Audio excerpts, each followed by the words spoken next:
Well, to the southern border now, where both President Biden and former President Trump will make dueling trips to Texas this week. President Biden will be in Brownsville tomorrow. He'll meet with border agents and discuss the need for bipartisan immigration reform.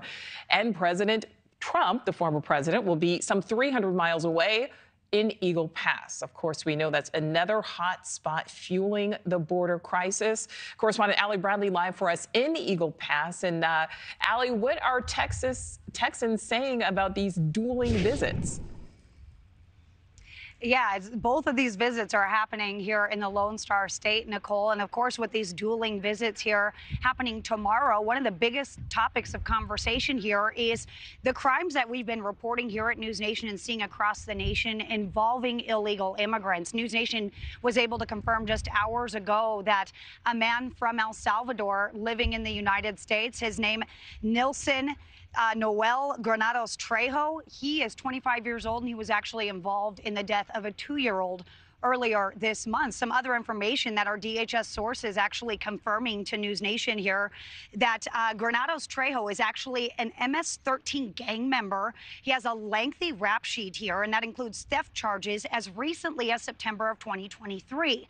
Granados Trejo was arrested twice in Montgomery County, Maryland, in March and September of 2023. Now, during both arrests, ICE did launch a detainer to remove him, but for whatever reason, it was not honored by Montgomery County. PD telling us he was transported to the Central Processing Unit to await a bond hearing, but decision for releases are made by a commissioner and a judge. What's more here, he was supposed to be removed back in 2022 because he didn't show up to his court date. Granados Trejo was apprehended this week in Prince George's County, Maryland, for the murder of 2-year-old Jeremy Poo Casares. He is being held without bond with an ICE detainer facing charges. Look at this: murder of Jeremy Poo Casares, assault of Jeremy Poo Casares, attempted murder of the little boy's mother, Rosa Casares Aguilar, and assault of Rosa Casares Aguilar. Now, just this past week, we have seen unfathomable tragedies unfolding here, just like this one, the murder of Laken Riley.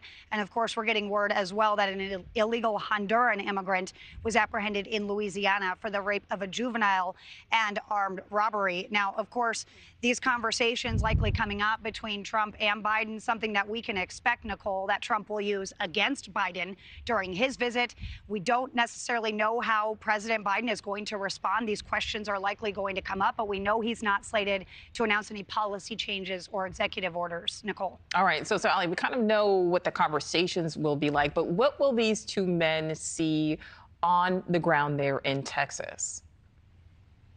Yeah, so there's been a lot of conversations about the decision for President Biden to go to the Rio Grande Valley, and here's why.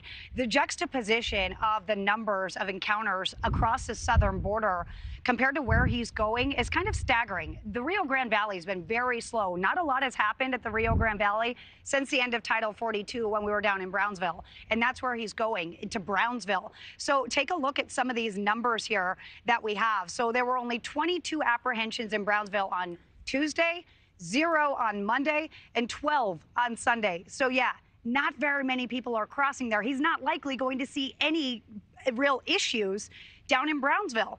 And then in the Eagle Pass area, significantly different, a lot higher. We're seeing Eagle Pass 152 on Tuesday, 563 on Monday, and 558 on Sunday. Now, that is a far cry from the 4,000, Nichole, that we saw back in December, but we are still seeing more crossings in this area than what President Biden is expecting to see down there in Brownsville.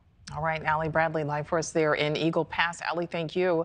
Thank you for watching. Go to newsnationnow.com to find NewsNation on your television provider. And don't forget to click the red subscribe button below to get more of NewsNation's fact-driven, unbiased coverage.